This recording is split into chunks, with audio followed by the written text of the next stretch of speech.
নমস্কার বন্ধুরা, বাড়িতে মাছ, মাংস, ডিম কিছুই যদি না থাকে তাহলে সয়াবিন দিয়ে বানিয়ে নিতে পারবেন এরকম দুর্দান্ত স্বাদের বাটা মশলায় নিরামিষ সয়াবিনের তরকারি, যেটা গরম গরম ভাত, রুটি, লুচি, পরোটা যার সঙ্গেই খান না কেন খেতে দুর্দান্ত হয়। নিরামিষ আলু সয়াবিনের তরকারি বানানোর জন্য এখানে আমি 1 কাপ সয়াবিন ভালো করে সিদ্ধ করে জলটা একদম ঝরিয়ে নিয়েছি। আর এখানে দেখুন দুটো মিডিয়াম সাইজের আলু এরকম ছোট ছোট টুকরো করে কেটে নিয়েছি। এবার দেখুন কড়াইতে দিয়ে দিলাম আমি 1 টেবিল চামচ সরষের তেল। তেল ভালোভাবে গরম হয়ে যাওয়ার পর এর মধ্যে দিয়ে দিলাম সামান্য নুন, তারপরে দিয়ে দিচ্ছি কেটে রাখা আলু। এবার আলুর মধ্যে দিয়ে দিলাম সামান্য পরিমাণে হলুদ। নুন আর হলুদ দিয়ে আলু একটু লালচে করে ভেজে নেব। আলু ভাজা হতে হতে অন্যদিকে আমি একটা মশলা রেডি করে নিচ্ছি।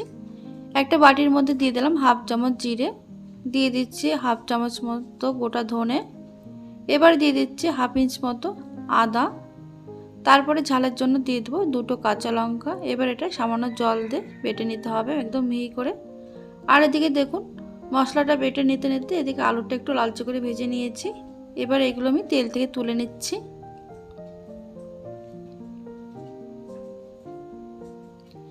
ওই তেলের মধ্যে দিয়ে দিচ্ছি সিদ্ধ করে রাখা সয়াবিন। সয়াবিনটা সিদ্ধ করে ভালো করে জলটা চেপে ফেলে দেবেন, এর মধ্যে যেন একটু জল না থাকে। এবার দেখুন এর মধ্যে দিয়ে দিচ্ছি সামান্য নুন আর সামান্য হলুদ। নুন আর হলুদ দিয়ে 2 থেকে 3 মিনিট সয়াবিনগুলো ভেজে নিতে হবে। এখানে দেখুন সয়াবিনগুলো 2-3 মিনিট ভাজার পর এরকম একটু হালকা লালচে রং চলে এসেছে। ঠিক এরকমভাবে সয়াবিনগুলো ভেজে নেবেন, এতে করে খেতে বেশ ভালো হবে।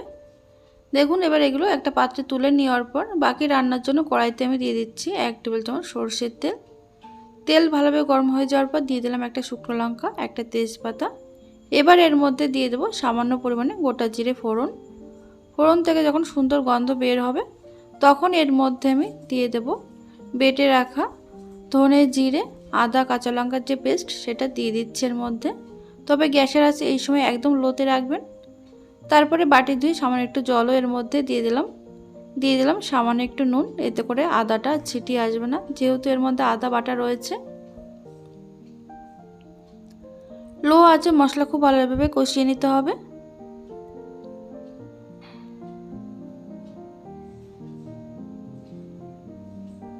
মশলা ভালোভাবে কষানোর পর এর মধ্যে আমি দিয়ে দিচ্ছি একটা গ্রেট করা টমেটো। এখানে একটা মিডিয়াম সাইজের টমেটো গ্রেট করে নিয়েছি, আপনারা চাইলে টমেটো বেটেও দিতে পারেন এর মধ্যে। টমেটো দিয়ে আরও কিছুক্ষণ কষিয়ে নেব। দেখুন কষিয়ে নিয়েছি, তেলও ছেড়ে দিয়েছি। এবার এর মধ্যে দিয়ে দিচ্ছি আমি স্বাদ মতন নুন, দিয়ে দেবো এর মধ্যে পরিমাণ মতন হলুদ,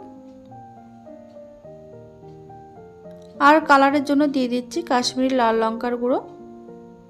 তবে ঝাল আপনারা আপনাদের স্বাদ অনুযায়ী কম বা বেশি করতে পারেন। মশলা এবার 2 থেকে 3 মিনিট খুব ভালো করে কষিয়ে নেব লো আঁচে।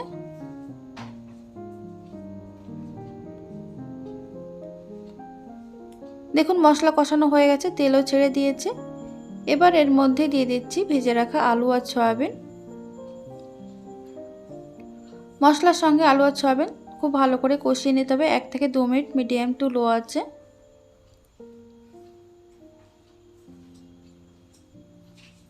সয়াবিন অনেকভাবে তো খেয়েছেন, এইভাবে একবার বাড়িতে বানিয়ে খেয়ে দেখবেন। গরম গরম ভাত, রুটি, লুচি যার সঙ্গে খান না কেন খেতে অসাধারণ হয়।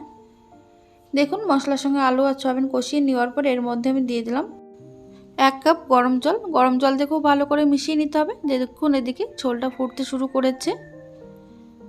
এবার ঢাকা দিয়ে গ্যাসের আঁচ মিডিয়ামে রেখে 4 থেকে 5 মিনিট রান্না করে নিতে হবে। 5 মিনিট পর ঢাকনাটা খুলে নিয়েছি। এদিকে আলু আর সয়াবিন খুব সুন্দর রান্না হয়ে গেছে, আলুটা খুব সুন্দর সিদ্ধও হয়ে গেছে। দেখুন একটু নাড়াচাড়া করে 2-1টা আলু ঝোলের সঙ্গে মিশিয়ে দেওয়ার পর এবার এর মধ্যে দিয়ে দিচ্ছি গরম মশলা বাটা। যেহেতু এটা বাটা মশলায় রান্না তার জন্য আমি গরম মশলা বাটা দিয়ে দিলাম এর মধ্যে। আর বাটি ধুয়ে সামান্য একটু জল দিয়ে দিলাম। এর মধ্যে আছে 2টো এলাচ, 2টো লবঙ্গ আর সামান্য একটু দারচিনি শিলে বেটে নিয়েছি সামান্য জল দিয়ে।